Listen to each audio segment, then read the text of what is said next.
আমদভূত মাথার উপরে ভর করে কান ধরে ওঠবোস করতে থাকলো।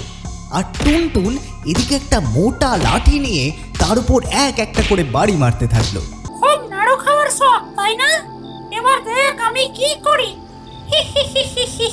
দু হাত তুলে মন্ত্র পড়ে জাদু ছুঁড়ে মারলো জানালার দিকে।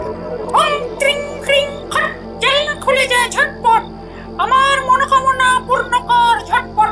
হং ক্রিং ব্রিং ফট মট খট।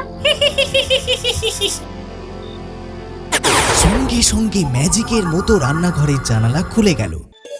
ওরে বাবারে, এ তো দেখছি অনেকগুলো নাড়ু। আহ, কি সুন্দর গন্ধ। আজ আমি আর মামদো দুজনে মিলে পেট পুরে নাড়ু খাবো।